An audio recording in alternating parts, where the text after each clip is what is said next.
You are listening to author Sylvia Hubbard, romance suspense, and also founder of Motown Writers Network.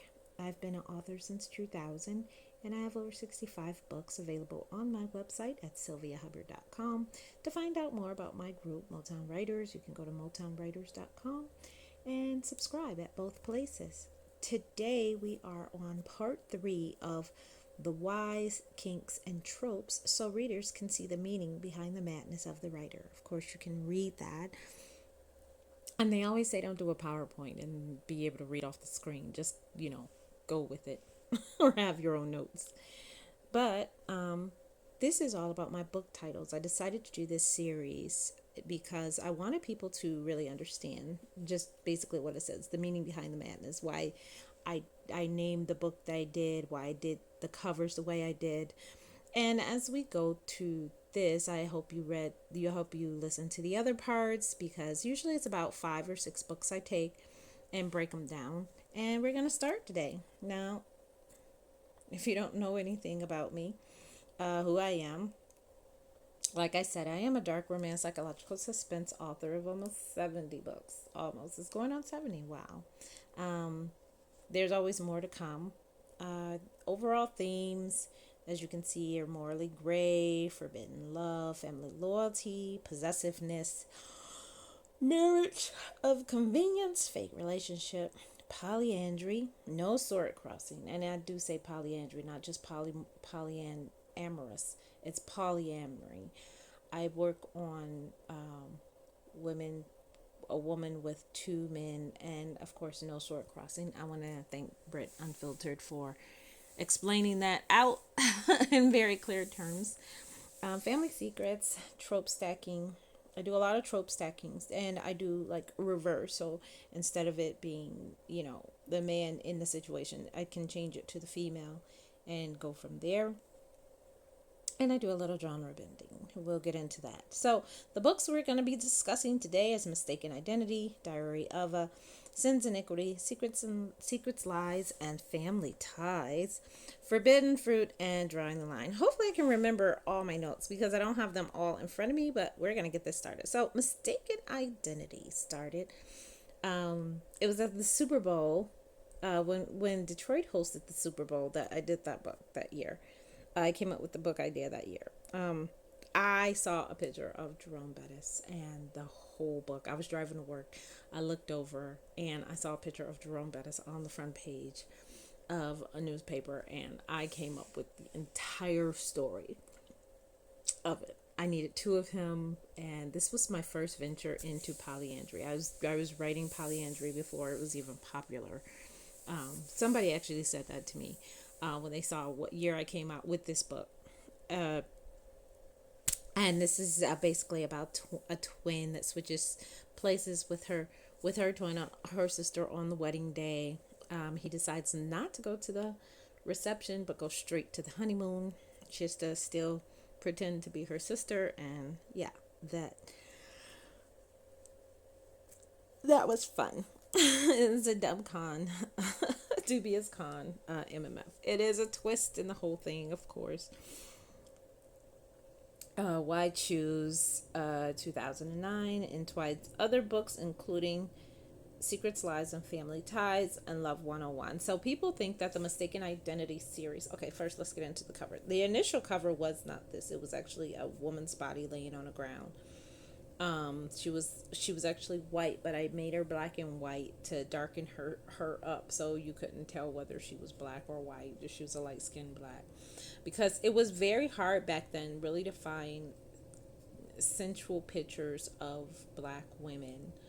And it was, of course, made on paint. It was either paint or Microsoft. I made the cover, and of course it was very awful that I should, in this series, probably in next series, I might put in like their original covers. But this one, then I went to Five Below. I mean, not Five Below.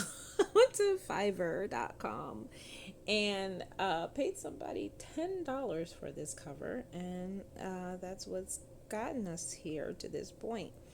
I may go in, now that I have the software, I may go in and and do a subtitle on there myself. But yeah, so the mistaken identity thing is basically, I thought I wasn't even recording. I was gonna be so mad. So the mistaken identity this started off as just this story. She was mistaken by her brother-in-law. And then it swirled into another book, and then another book, and then another book. So it all has an underlining theme of Jerome and Dana's story going through it. So it weaves throughout, and it's usually a mistaken identity going on top of that. So, however you will, you don't have to start at this book, but to understand like all the other characters in the book, you then pick up this. You can pick up one of the mistaken identities, and then read all the other ones and see. So, I would suggest that.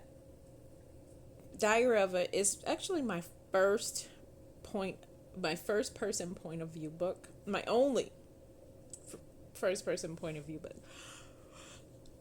I'm I'm sorry, I'm yawning. I don't want to start back over either. I'm taking a drink. I I can't write first person. It's really hard for me, so I had to do this in a diary form. I had to trick my brain into thinking I was writing this fake diary, and it came out to like this nice romance psychological suspense, um basically saying what every other woman is saying, trying to find the right man, but I keep sleeping with all the wrong ones, and even made it, put the diary on there by Cheryl, interpreted by Sylvia. um it's a great one where I wanted to explore the world of a hypersexual woman. And I think back then when I came out with this, a lot of women didn't talk about being hypersexual. Now it's a thing. And I wanted to show, how she was strong, she was powerful, but she had some weaknesses about her. And this man just kind of corralled her and like, oh, girl, I don't care what you are. And I like that about that. So the next one, and the cover, um, the one I was going for another woman laying on the ground again, and this one kind of hit the mark for me. I love the way she wraps around the words and putting this together, and of course, yeah, it is a Microsoft cover. I call these the Microsoft covers because I'm able to manipulate the words around where I needed it to be, and I've never changed this. I think I might add a little bit, but this black and white cover really rocks. I really want to go back in and revamp this book and come out with paperback again. I think that's going to be my thing. I'm actually going to make a note of that. I want to do this. I really want to do this because this has this. I think by the end of this year, I'll go back in and revamp this book. I'm actually writing a note about it right now because I really do. I think I want to do it and start selling it, and really be proud of this book. But for right now, yes, this is what it is. Okay, so did I forget something? Okay, no. So, Sin's Iniquity. I I'm going in the order I produced these, so we're probably still in 2009, going into 2010 when I came out with this. Um, I wanted to kill the guy. I was watching a lot of soap operas, and I don't know why I was watching a lot of soap operas, but I wanted to kill the guy, and but I didn't want him to be dead. And it was funny because I actually called my dad and asked him, "How can I kill somebody and bring him back to life?" And my dad actually gave me scenarios on how to do it, which is awesome to say that your dad could help you out like that. And this has a lot of familiar ties between it, and I kind of I talked about Love Like This and how I kind of wanted to this is an offshoot of, as I was working on that book, this book came to life about then, which is way, 4 years ago, previous to this book.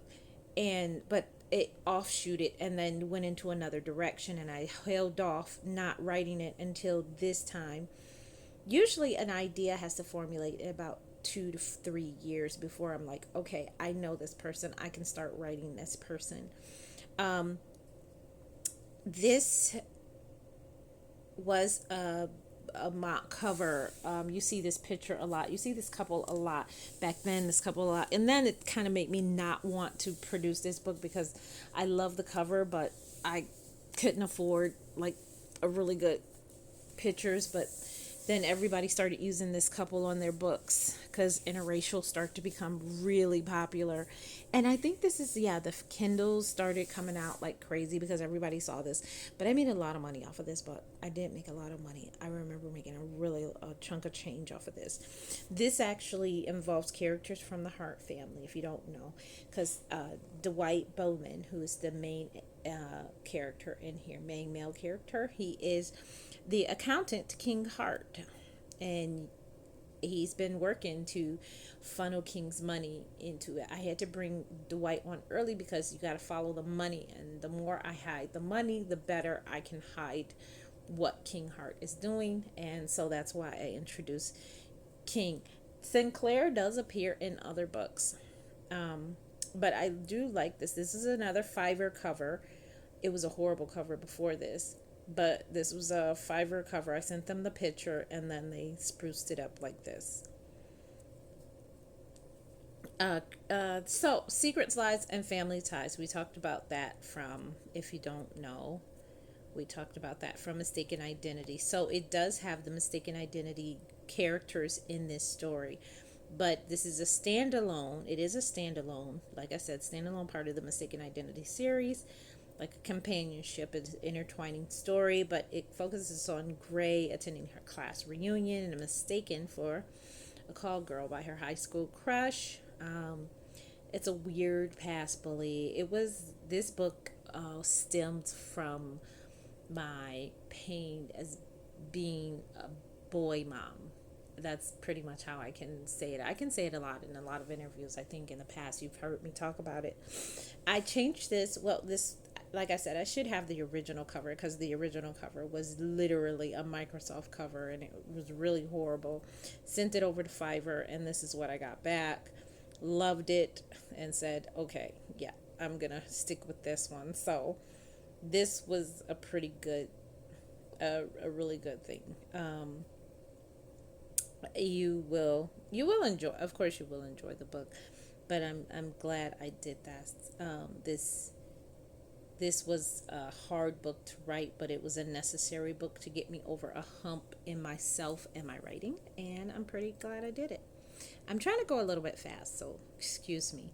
I'm trying to get it under 20 minutes, so let me stop talking. So Forbidden Fruit, another author had came out with a book called If I Were Your Woman, and I can't remember, and she had this kind of contest to say, hey, you guys write around this theme, and then I wrote it. I wasn't picked, but I liked the story, and I decided first to make it a short story. It was only like 1,500 words, and then I bumped it up to, I think now it's almost like 4,000, 5,000 words.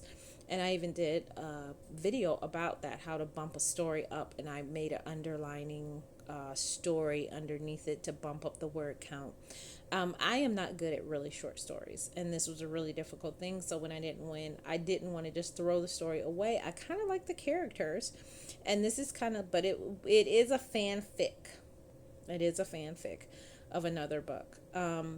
This was not the original cover. It was actually those cherries on the front of the cover in a black background. It was like, that's it.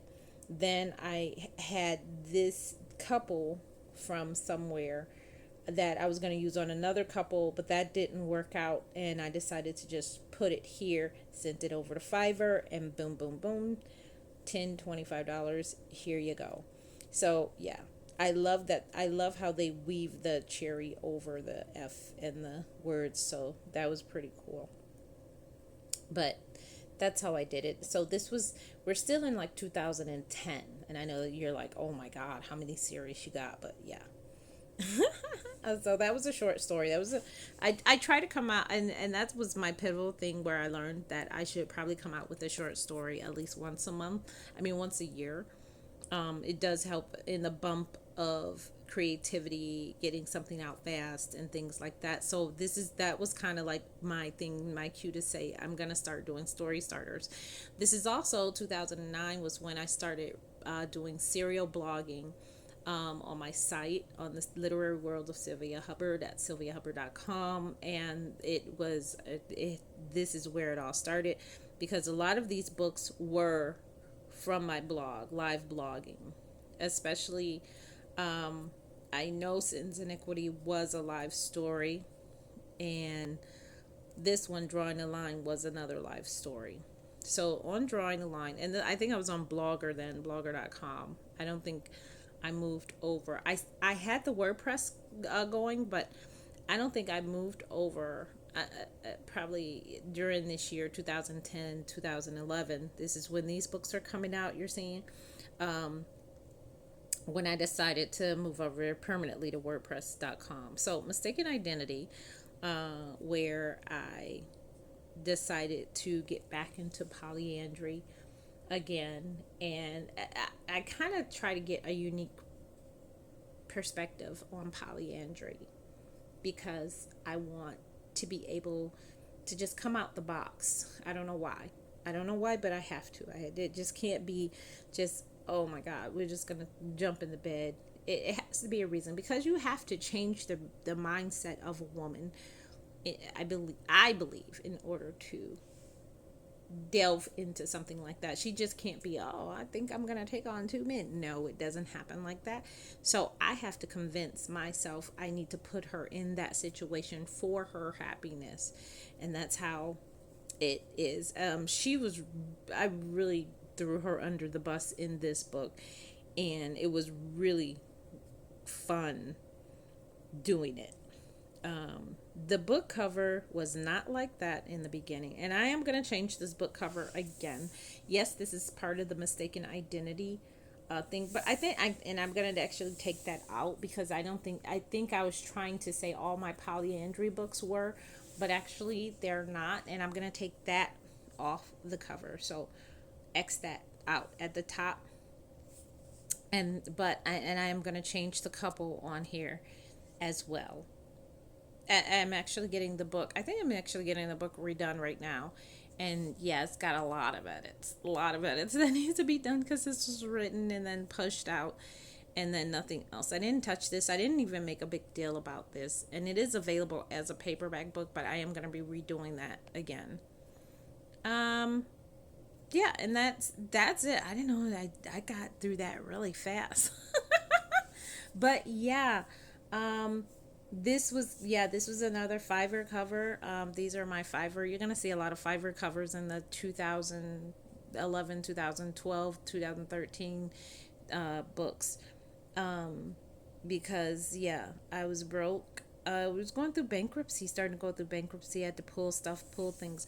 But actually, this was as we entered 2011, and these were my most profitable years, very profitable in terms of book writing, and I was really proud of myself. And yeah, that's how it was. But yeah, there is more to come. Thank you for enjoying this series with me. I do enjoy going through these, and they spark a little bit more creativity, because then there are like offshoot novels that I didn't get to, that I need to get to, and I'm really excited because I'm getting a lot more time in my hands. I can write more, and I just love this kind of freedom that I'm getting over myself, and being able to put myself out there. So I appreciate you guys enjoying the journey with me, and you guys, and I'm under my 20 minutes. Yes, don't forget to visit my website at sylviahubbard.com. Um, and click on the book tab to download a lot of these books. If you go on my website, I'm putting audiobooks on there, so you can get the ebook and the audiobook for free when you with the ebook attached. I'm also pushing these over to Spotify voice, and I'll be doing it over to Google Books as well, so you guys can check it out. I'm gonna get out of here, and I will see you guys on the next episode of my book title series. Thanks for joining me.